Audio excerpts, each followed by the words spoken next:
आदित्य के सिर पर हाथ रख दें और तीनों उसके साथ लग करके जो है डुंडा पाट दें हरियाणा में। आदित्य देवीलाल जी, आदित्य देवीलाल और अनिरुद्ध देवीलाल जी, सबसे बड़ी तो उनकी खास बात यह है कि अगर वास्तव में अपने दादा या अपने परिवार के जो मुखिया चौरी देवीलाल हैं उनके नाम का सही रूप से किसी ने उपयोग किया, बहुत सही बात कर रहे हैं, तो वो जगदीश चंद्र के बेटों ने किया है। जी, चौरी देवीलाल ने प्रताप चौटाला को पहला चुनाव लड़ा, वरना बड़े बेटे तो ओम प्रकाश चौटाला। लेकिन अजय सिंह चौटाला ने भी एक बयान दिया जी कि भाई अगर इकट्ठा होने का कोई सिस्टम बैठता है तो बहुत बढ़िया रहता है। दुख तो होता है जब भाई भाई अलग होते हैं। जी, सही कहा। रणजीत सिंह ने भी ये बात कही। हरियाणा किलकी मार रहा है कि इनकी भी हालात, आज तो ये टिकट बांट रहे हैं, दोनों बांट रहे हैं जी, लेकिन आने वाले समय में इनकी हालात ये होगी कि इनको भी बीजेपी या कांग्रेस के रहमो करम पर अपनी टिकट और अपनी सीट बचाना मुश्किल हो जाएगा। जी, भाई इसमें ऐसा क्या विकल्प हो जिससे रणजीत सिंह, अभय सिंह और अजय सिंह जी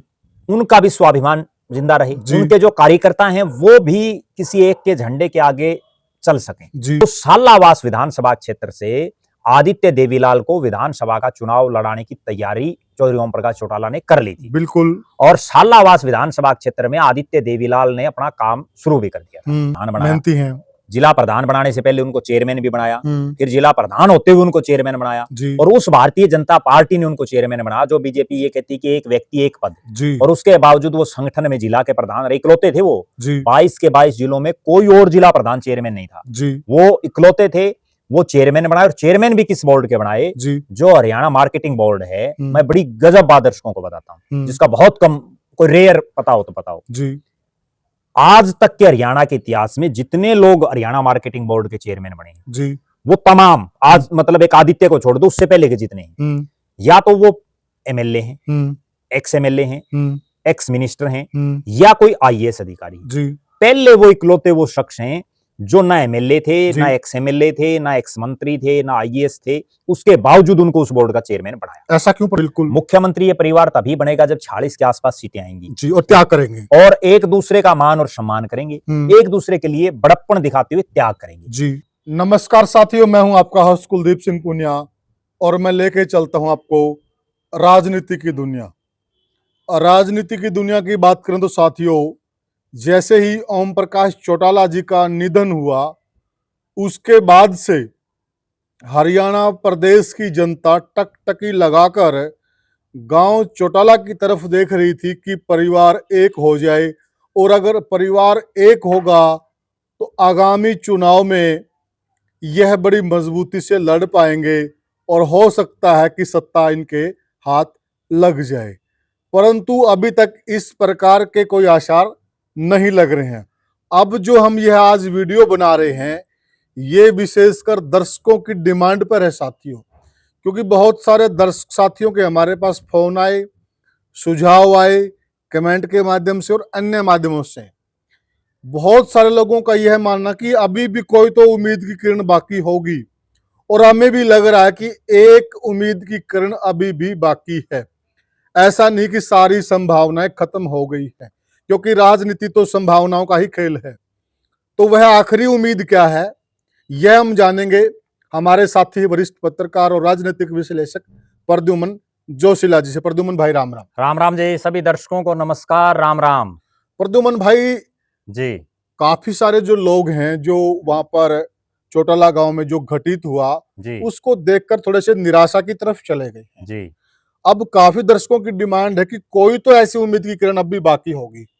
तो क्या मान के चले कि ये अध्याय बिल्कुल समाप्त हो गया जो एकता का अध्याय है, या इसमें अभी भी कोई उम्मीद की किरण बाकी है? प्रद्युमन भाई देखो, राजनीति संभावनाओं का खेल है और कभी भी कुछ भी हो सकता है। बड़े बड़े परिवार और विशेषकर राजनीतिक परिवार ऐसे देखे हैं जिनमें आपस में बड़ा कटुता का व्यवहार रहा, और उसके बाद एक समय ऐसा आता है कि वो दोबारा से इकट्ठे हो जाते हैं। तो हरियाणा प्रदेश के भी लाखों लोगों की ये आस, उम्मीद और विश्वास और भरोसा है कि जो बदली हुई परिस्थितियां हैं हरियाणा प्रदेश में, उसमें उनको कहीं कोई विकल्प नजर नहीं आ रहा, और वो यही चीज देख रहे हैं कि आखिर जो ताऊ का परिवार है, वो ताऊ का परिवार किसी एक आदमी की अगुवाई में, किसी एक की अगुवाई में आगे बढ़े और वो आगे बढ़ करके कोई ऐसा सिस्टम बनाए जिससे हरियाणा की जनता जो बाट देख रही है कि कब ये ताऊ का परिवार एक हो और कब हम जो है उनमें विश्वास दोबारा से व्यक्त करें जी।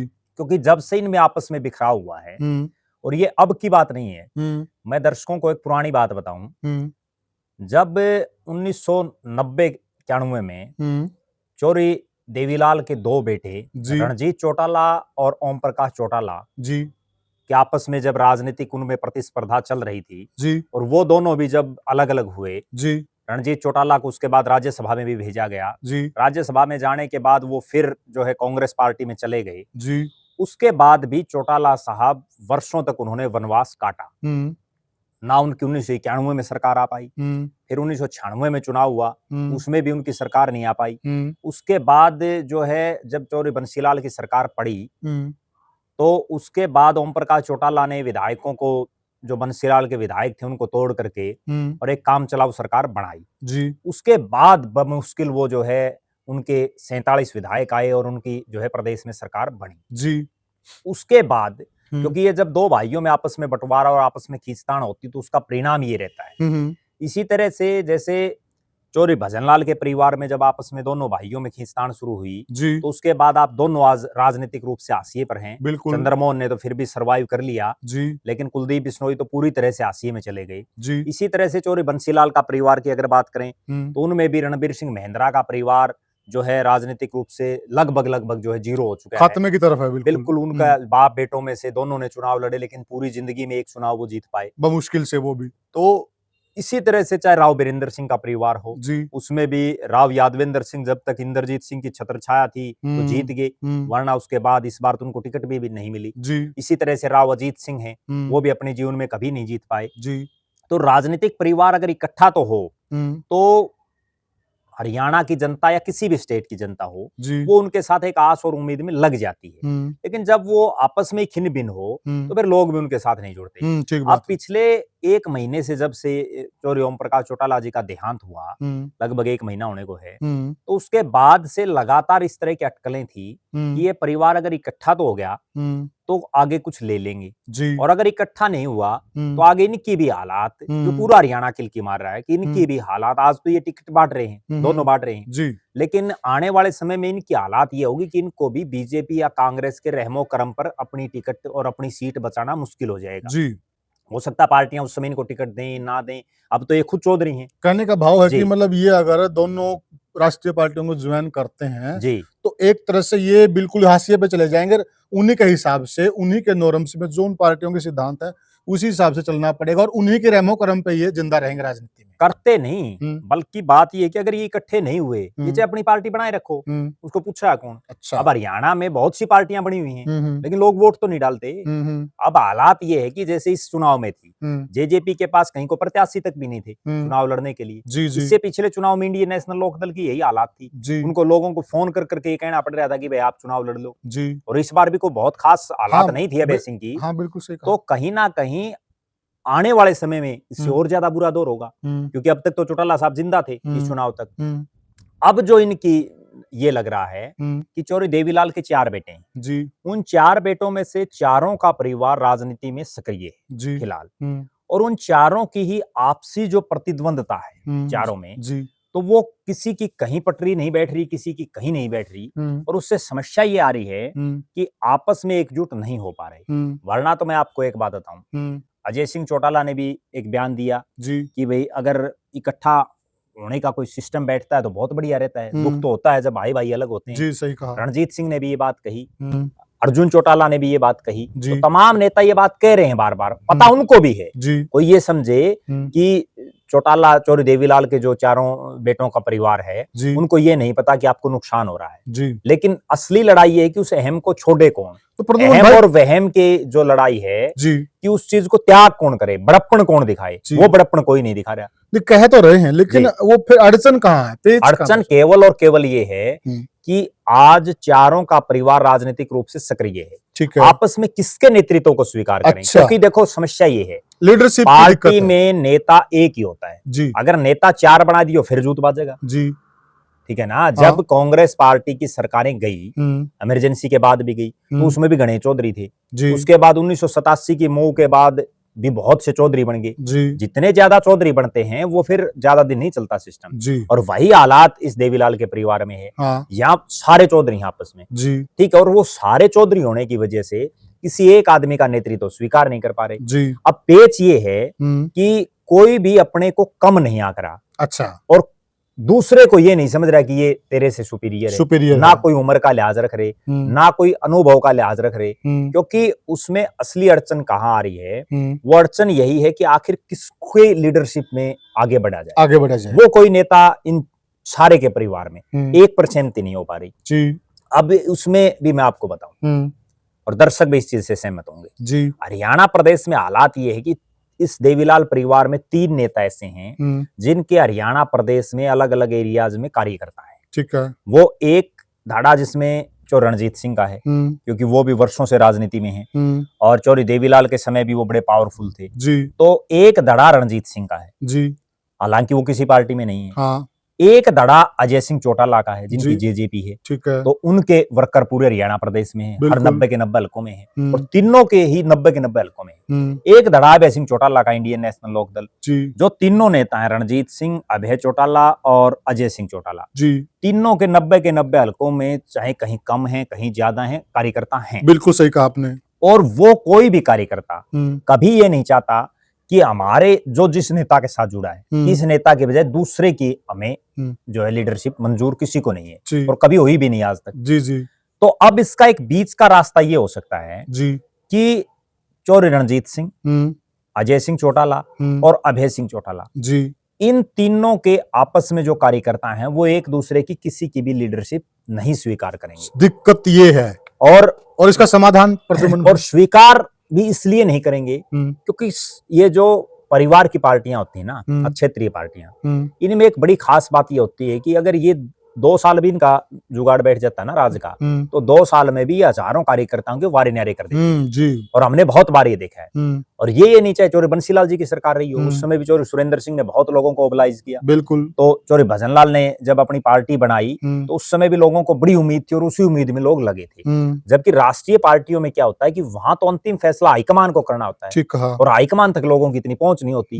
अब गजब बात यह है कि हरियाणा प्रदेश में हजारों लोग ऐसे हैं जिनको अजय सिंह चौटाला जानते हैं, जो अजय सिंह चौटाला से सीधे जुड़े हैं। हजारों लोग ऐसे हैं जो अभय सिंह चौटाला को जानते हैं, और अभय सिंह चौटाला उनको जानते हैं। और हजारों लोग ऐसे हैं जो रणजीत सिंह को जानते हैं, और रणजीत सिंह उनको जानते हैं। जबकि हरियाणा में मुट्ठी भर ऐसे लोग मिलेंगे जिनको मोदी जी जानते हैं और जिनको राहुल गांधी जानते हैं। बिल्कुल सही बोला। तो इसलिए राष्ट्रीय पार्टियों में विशेषकर हरियाणा प्रदेश के लोग, और विशेषकर वो लोग जिनको कहीं कोई अपने काम कराने हैं, जिनको अपना कोई बिजनेस आगे बढ़ाना है, या जिनको किसी भी फील्ड में सरकार की कोई मदद चाहिए, तो वो लोग क्षेत्रीय पार्टियों से जुड़ना पसंद करते हैं। और यही कारण है कि जितने आप देख लेना, क्षेत्रीय पार्टियां जिंदा भी इसी वजह से। बिल्कुल, क्षेत्रीय पार्टियां पूरे देश में, हरियाणा की बात पूरे देश में सिर्फ इसीलिए जिंदा है।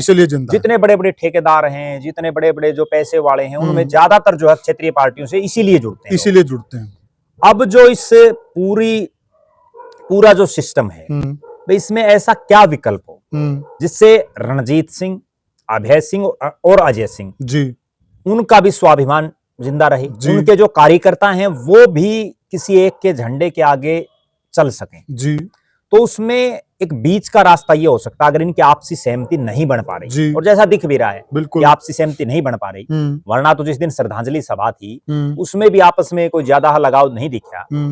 तो बात यह है कि रणजीत और अजय सिंह तो अब इस चुनाव के बाद कहीं ना कहीं नजदीकी दिखाई दे रही है उनकी। बिल्कुल। लेकिन अभय सिंह के साथ अब दोनों का पेच फंसा हुआ है। वो पेच केवल इसलिए फंसा हुआ है कि आपस में, चाहे वो रानिया हल्का हो, वहां भी अभय सिंह का बेटा और रणजीत सिंह आमने सामने, सही कहा, चाहे वो डबवाड़ी हल्का हो, वहां अजय सिंह का बेटा और अभय सिंह ने जो आदित्य देवीलाल को चुनावी मैदान में उतारा हुआ था, वो आपस में थे। तो राजनीतिक द्वंद्व आपस में चल रहा है, भले ही एक ही परिवार।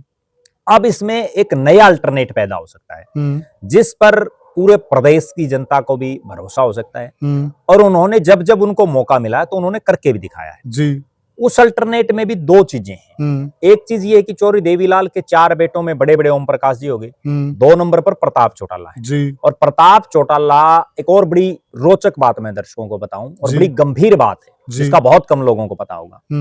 चौधरी देवीलाल के परिवार से चौधरी देवीलाल के बाद उनके 4 बेटों में अगर पहला चुनाव किसी ने लड़ा और पहली बार कोई विधायक बना बिल्कुल तो वो प्रताप चौटाला। चौधरी देवीलाल ने प्रताप चौटाला को पहला चुनाव लड़ा, वरना बड़े बेटे तो ओम प्रकाश चौटाला, लेकिन उन्होंने ओम प्रकाश जी की बजाय, क्योंकि वो दिव्यांग थे, उनके बजाय प्रताप सिंह चौटाला को उन्होंने पहला चुनाव लड़ाया। लेकिन प्रताप सिंह अपने जीवन में उन्होंने कई पार्टियां बदली, लास्ट में यहां तक भी बहुत कम दर्शकों को पता होगा कि वो अपने आखिरी दिनों में चौधरी प्रताप सिंह चौधरी भजनलाल की पार्टी हरियाणा जनहित कांग्रेस में चले गए, जिसका बहुत कम लोगों को पता होगा। और उन्होंने बाद में कुलदीप बिश्नोई का झंडा उठा लिया।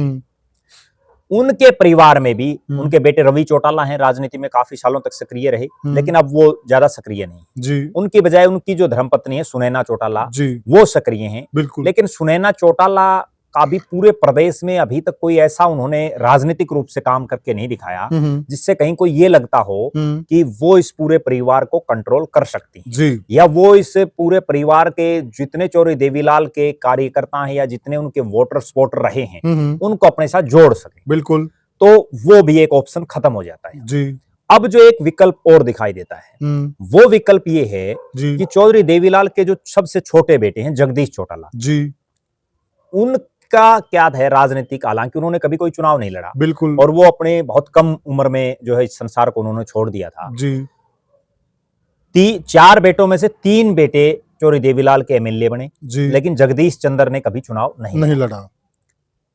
फिर हालात ये बनी कि जगदीश चंद्र के 3 बेटे, उनमें से 2 बेटों को राजनीतिक रूप से उन्होंने 2 ने तैयारी शुरू की। 2 में से एक ने चुनाव लड़ा, आदित्य देवीलाल। आदित्य देवीलाल और अनिरुद्ध देवीलाल।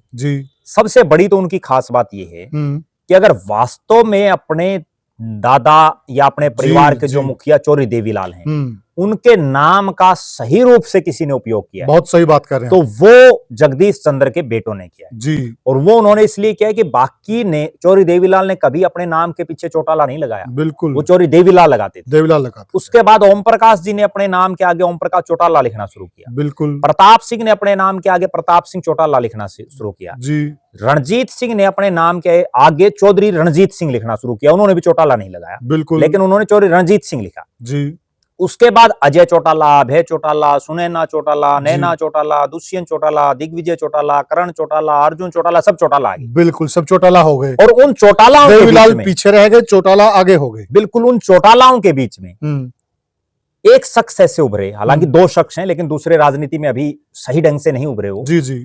आदित्य वकालत वगैरह करते हैं। आदित्य ने जो है अपने नाम के पीछे आदित्य देवीलाल लगाया, नहीं तो वो भी आदित्य चौटाला लगा सकते थे अगर इन्हीं के पद चिन्हों पर चलते तो। और उन्होंने अपने नाम के पीछे आदित्य देवीलाल लगाया। उस आदित्य और अनिरुद्ध तो चलो छोटी उम्र के हैं, आदित्य जो हैं वो चौधरी ओम प्रकाश चौटाला की सरकार में भी, जब 2000 से 2005 की सरकार थी तब भी वो काफी एक्टिव थे, लेकिन वो हमेशा जो है बैकडोर की राजनीति, बिल्कुल सही कहा। उसके बाद इस बात का भी बहुत कम दर्शकों को पता है, पूरे हरियाणा प्रदेश में एक चर्चा थी उस समय 2000 से 2005 की जो सरकार थी, एक साला आवास विधानसभा क्षेत्र थी झज्जर जिले में, जिसका बहुत कम लोगों को पता है। हाँ। अब तो तोड़ दी गई परिसीमन के बाद। तो साला आवास विधानसभा क्षेत्र से आदित्य देवीलाल को विधानसभा का चुनाव लड़ाने की तैयारी चौधरी ओम प्रकाश चौटाला ने कर ली थी, बिल्कुल। और साला आवास विधानसभा क्षेत्र में आदित्य देवीलाल ने अपना काम शुरू भी कर दिया था और वो खूब वहां घूमे। और भले ही 2005 में इंडियन नेशनल लोकदल की केवल 9 सीटें आई और उन 9 में अकेले जो है जाट चौधरी ओम प्रकाश चौटाला जीते थे। उस समय अगर सालावास से आदित्य को टिकट दे देते चौटाला साहब, तो हो सकता है उस समय भी कोई ना कोई अलग हालात, बिल्कुल, क्योंकि उन्होंने वहां काफी मेहनत की हुई थी, बिल्कुल। उसके बाद फिर परिसीमन हो गया, फिर आपस में जो है जब इनको टिकट नहीं मिली आदित्य को, हालांकि वो उस समय तो बिल्कुल यंग 25 साल की उम्र होगी उनकी, ज्यादा, जब उनको वो टिकट नहीं मिली, उसके बाद धीरे धीरे उन्होंने इनके परिवार से कन्नी काटनी शुरू कर दी। उसके बाद उन्होंने अपना एक जो है पूरे भारत में शायद युवा बोलेगा था, युवा बोलेगा के नाम से उन्होंने एक मंच बनाया और उन्होंने अपनी गतिविधियां शुरू की। उसके बाद दोनों भाइयों ने अपना फोकस किया जुलाना पर, जी जींद के जुलाना, क्योंकि उनको एक दिमाग में एक चीज थी कि जब सिरसा जिले में, जी क्योंकि उनका जो घर ही हल्का है वो तो डबवाड़ी है, बिल्कुल भाई यहाँ तो तुम्हारे ताऊजी चौटाला साहब तुम्हारे पांव नहीं लगने नहीं जमने देंगे। जब उन्होंने अपने भाई रणजीत सिंह के पांव नहीं लगने दिए, जी रणजीत सिंह 1987 के बाद 2019 में जीते, जी लगातार आ रहे, और उन लोगों से आ रहे जिनका कोई बहुत लंबा चौड़ा वजूद ही नहीं और था। देखिए प्रद्युमन, कहीं ना कई कहीं बार तो- समझदारी भी है ये। जी उन्होंने बहुत समझदारी दिखाई, आदित्य देवीलाल ने जी और अनिरुद्ध ने बहुत अच्छी समझदारी दिखाई। भाई यहाँ भिड़ना जरूरी नहीं है, इसके अलावा बहुत लंबा चौड़ा हरियाणा है, हम कहीं और जाकर मेहनत करें। उन्होंने अच्छी बात भी है। जुलाना में खूब मेहनत की, अच्छा खासा खर्चा भी लगाया, जी और जो उन्होंने मंच बनाया था उसके माध्यम से वो प्रदेश में घूमना भी दोनों भाइयों ने शुरू किया। फिर उन्होंने आम आदमी पार्टी की तरफ अपना रुख कर लिया। जी टिकट वहां भी उनको उस समय नहीं मिली, हम्म वो चुनाव उन्होंने नहीं लड़ा। जी तब तक आदित्य देवीलाल और अनिरुद्ध को कोई इक्का दुक्का जिनका राजनीति में थोड़ा बहुत इंटरेस्ट था वो लोग ही जानते थे, और ज्यादा से ज्यादा इतना जानते थे कि भाई ये देवीलाल के पोते हैं। जी फिर जो सबसे बड़ा टर्निंग पॉइंट उनकी जिंदगी का आया, वो टर्निंग पॉइंट आया जिला परिषद का चुनाव। जी जिला परिषद के चुनाव में उन्होंने अभय सिंह चौटाला की धर्मपत्नी कांता चौटाला की टक्कर में नॉमिनेशन कर दिया, जी और पूरे हरियाणा में वो चुनाव चर्चित हो गया कि देवर भाभी जो है आमने सामने लड़ रहे हैं, चौरी देवीलाल की तीसरी पीढ़ी आमने सामने, और वो भी एक जिला परिषद के चुनाव पॉइंट उनकी जिंदगी का आया। वो टर्निंग पॉइंट आया जिला परिषद का चुनाव। जी जिला परिषद के चुनाव में उन्होंने अभय सिंह चौटाला की धर्मपत्नी कांता चौटाला की टक्कर में नॉमिनेशन कर दिया, जी और पूरे हरियाणा में वो चुनाव चर्चित हो गया कि देवर भाभी जो है आमने सामने लड़ रहे हैं, चौरी देवीलाल की तीसरी पीढ़ी आमने सामने, और वो भी एक जिला परिषद के चुनाव में। और उस चुनाव में किसी को उम्मीद नहीं थी कि आदित्य देवीलाल चुनाव जीत जाएंगे, जी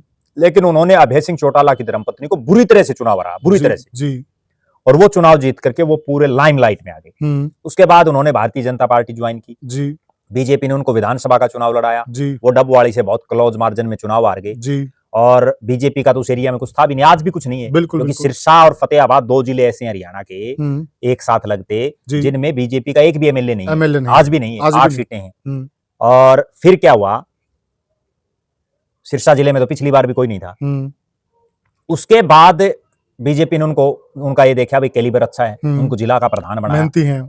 जिला प्रधान बनाने से पहले उनको चेयरमैन भी बनाया, फिर जिला प्रधान होते हुए उनको चेयरमैन बनाया, और उस भारतीय जनता पार्टी ने उनको चेयरमैन बनाया जो बीजेपी ये कहती कि एक व्यक्ति एक पद, और उसके बावजूद वो संगठन में जिला के प्रधान रहे, इकलौते थे वो। 22 के 22 जिलों में कोई और जिला प्रधान चेयरमैन नहीं था, वो इकलौते थे। वो चेयरमैन बनाए, और चेयरमैन भी किस बोर्ड के बनाए, जो हरियाणा मार्केटिंग बोर्ड है। मैं बड़ी गजब दर्शकों को बताता हूँ, जिसका बहुत कम, कोई रेयर पता हो तो बताओ।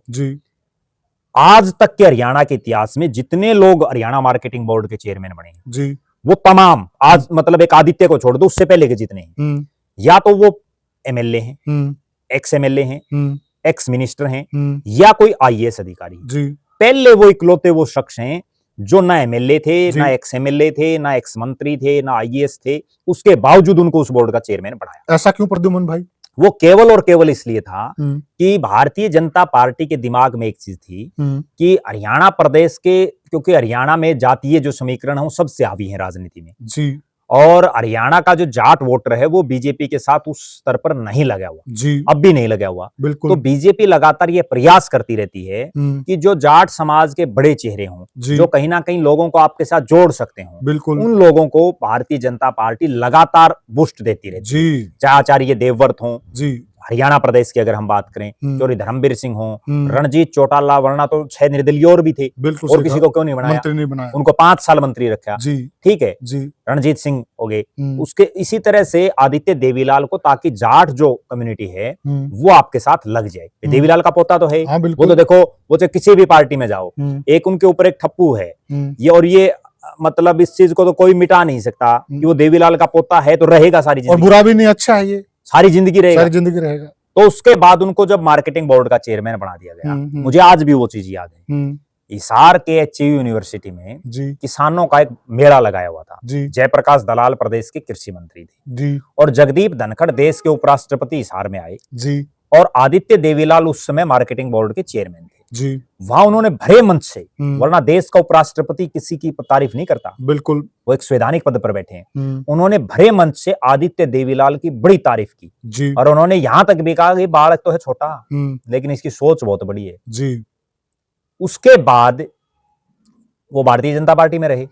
हालात और परिस्थितियां ये बनी जी कि उनको भी ये मालूम था कि एकता में बल भारतीय है। जनता पार्टी की टिकट पर आप डबवाली से नहीं जीत सकते क्योंकि बीजेपी का तो वहां कुछ था ही नहीं। और जैसा मुझे भी चौटाला परिवार के बहुत एक नजदीकी उन्होंने बताया जी कि किसी समय चौधरी ओम प्रकाश चौटाला ने जी आदित्य देवीलाल और उनके परिवार से एक वादा किया था कि आदित्य को मैं विधायक बनाऊंगा। जी मेरे पिताजी चौधरी देवीलाल जगदीश चंद्र को तो विधायक नहीं बना पाए क्योंकि इनके पूरे परिवार में जी केवल जगदीश चंद्र का परिवार ऐसा था जिससे कोई विधायक नहीं बना था, वरना तो सारे विधायक थे। बिल्कुल। तो उन्होंने ये कहा था कि मैं आपको बनाऊंगा जी। और मरने से कुछ समय पहले जी चौधरी ओम प्रकाश चौटाला ने जो उनकी वो इच्छा थी वो पूरी भी की जी, जो बहुत बड़ी बात है जी कि एक परिवार का मुखिया किस तरह से पूरे परिवार को जो है साथ लेके चलना चाहता है, सांचे में ढालता है। तो उन्होंने आदित्य देवीलाल ने बीजेपी छोड़ दी, टिकट बंटने से पहले ही छोड़ दी जी। और टिकट उसके बाद इंडियन नेशनल लोकदल ने उनको अपनी टिकट दी जी। इनेलो की टिकट पर वो जीते जी। और आज हालात ये, और इसमें ये भी है प्रद्युमन भाई जी, इन्होंने ऐसा नहीं कि बीजेपी छोड़ दी और बीजेपी के बारे में बहुत भला बुरा कहा हो। जी, अक्सर हम देखते हैं कि जब नेता लोग पुरानी पार्टी को छोड़ देते हैं फिर बाद में उनको पानी पी पी कर कोसते हैं। जी। इसमें भी इन्होंने एक एग्जांपल सेट किया, इन्होंने पुरानी पार्टी के लिए ज्यादा कुछ नहीं बोला। ये मैं इनकी एक बात और बताऊं जी, जो मेरे पास जो सूचना है, जब हरियाणा जनहित कांग्रेस बनी ना जी, तब भी ये कुलदीप बिश्नोई के संपर्क में थे और कुलदीप बिश्नोई और इनकी आपस में अच्छी खासी ट्यूनिंग थी। जी। तब एक बड़ी चर्चा चल पड़ी थी कि आदित्य देवीलाल को कुलदीप बिश्नोई अपने किसी एरिया से टिकट दे सकता है। जी। हालांकि वो उन्होंने नहीं दी, अगर वो दे देते तो उसका एक बड़ा असर पड़ता क्योंकि जो चौधरी भजनलाल के परिवार पर एक गैर जाट, ये जाटों का काम नहीं, मतलब बहुत ज्यादा जाट इनको लाइक नहीं करते, तो वो ठप्पू हट जाता क्योंकि चौधरी देवीलाल से बड़ा तो कोई जाट परिवार है नहीं। जी। इसके बाद क्या हुआ, इंडियन नेशनल लोकदल के 2 विधायक आए। अब यहां भी एक बड़ी टर्निंग पॉइंट हुआ। वो टर्निंग पॉइंट ये हुआ कि अभय सिंह चौटाला अगर चाहते, जी, क्योंकि वो पार्टी के कर्ता धर्ता वही थे, तो वो अपने बेटे अर्जुन चौटाला को विधायक दल का नेता बना देते। जी। लेकिन यहां भी उन्होंने आदित्य देवीलाल को विधायक दल का नेता बनाया और आज वो विधायक दल के नेता। बहुत अच्छी बात है। अब इनके पूरे परिवार में जो पूरे वीडियो का हम जो निचोड़ है, जी, वो ये है कि इनके पूरे परिवार में, जी, एक तो आदित्य ऐसे शख्स हैं जो अपने नाम के पीछे अपने दादा देवीलाल का नाम लगाते हैं। बिल्कुल। दूसरी, उन्होंने वो करके दिखाया है जब जब उनको मौका मिला। अभय सिंह चौटाला की पत्नी को जिला परिषद में हराना बड़ी टेढ़ी की, बहुत सही कहा, वो उन्होंने करके दिखा। मार्केटिंग बोर्ड का चेयरमैन रहते हुए उन्होंने जिस तरह से प्रदेश में काम किए, वो भी वास्तव में काबिले तारीफ है। जी। अब डबवाली की उस सीट पर, जी, जहां हल्के के लोग भी ये कहते हैं कि दिग्विजय चौटाला ने तो पानी की तरह पैसा बहा था और वहां जो है जीतना, जी, कहीं ना कहीं ये दर्शा रहा है, जी, कि वो चौधरी देवीलाल की इस विचारधारा को आगे ले जा सकते उनमें एक कैलिबर है। जी। अब ये पूरा परिवार मृदुभाषी भी हैं, ठंडे स्वभाव के अब ये जो पूरा परिवार है, ये कहीं ना कहीं, अगर देखो राजनीति में सेक्रीफाइस तो करना पड़ेगा, बिल्कुल, अगर आपको कुछ हासिल करना है। बिल्कुल। मुख्यमंत्री ये परिवार तभी बनेगा जब 40 के आसपास सीटें आएंगी, जी, और त्याग करेंगे और एक दूसरे का मान और सम्मान करेंगे, एक दूसरे के लिए बड़प्पन दिखाते हुए त्याग करेंगे। जी। यहां देखो, अजय सिंह चौटाला, अभय सिंह चौटाला हो, रणजीत चौटाला हो, जी, तीनों से आदित्य छोटे हैं। बिल्कुल। अगर वो तीनों, राजनीतिक तजुर्बा भी शायद उनका कम हो सकता, बिल्कुल, आदित्य के सिर पर हाथ रख दें और तीनों उसके साथ लग करके जो है डुंडा पाड़ दें हरियाणा में, जी, और आदित्य को मैं जो जानता हूं उनमें वास्तव में कैलिबर है। बिल्कुल। वो लोगों को अपने साथ जोड़ सकते हैं, उनमें मादा भी है और उन्होंने तो वो करके दिखाया है। मैं बड़ी एक गजब बात बताऊं, जब वो सिरसा के जिला प्रधान थे, जी, आज तक किसी ने नहीं किया होगा। बिल्कुल। उन्होंने जिला प्रधान होते हुए, जो सिरसा में नगर परिषद है, जी, और वहां कोई काम नहीं कर रहे थे, जी, तो उन्होंने तो वहां भी जो है भेड़ बकरियां ला करके छोड़ दी। बिल्कुल। तो कहीं ना कहीं काम कराने का उनमें गट्स है, हुनर है। जरूरत केवल इसलिए है कि उनको एक प्लेटफॉर्म मिले, क्योंकि उनमें खुद में भी इतना दमखम और इतना मादा शौम में नहीं है कि वो अपनी पार्टी खड़ी करे। प्रद्युमन भाई, मैं आपकी बात को बड़ी करता हूँ, इसके साथ एक बात और जोड़ना चाहता हूँ। जी। आज देश में बीजेपी राज कर रही है, जी, और कहीं न कहीं वह अपने आप को दुनिया की सबसे बड़ी पार्टी कहती है, जी, और लंबे समय से कई प्रदेशों में वो राज कर रही है। जी। जिस वक्त गडकरी जी को राष्ट्रीय अध्यक्ष बनाया गया बीजेपी का, उस वक्त गडकरी जी से अनुभव में और कद में बीजेपी के अंदर बहुत बड़े बड़े महारथी मौजूद थे जी नंबर 1।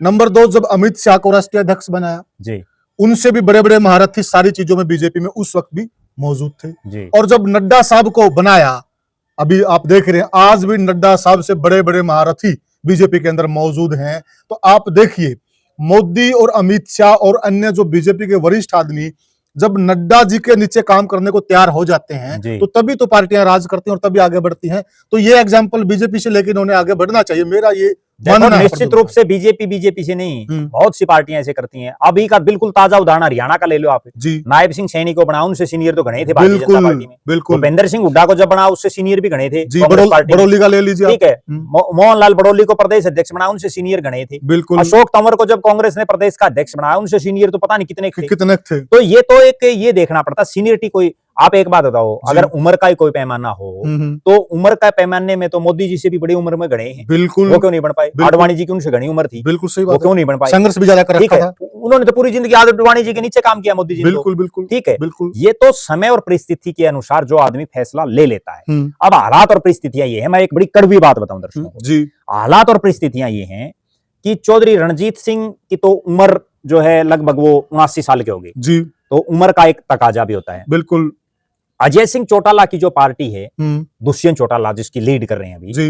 दुष्यंत चौटाला से लोग वास्तव में नफरत कर रहे हैं एक तरह से जी। उनसे तो अभी भी लोग जो है सेटिस्फाई नहीं हो पाए।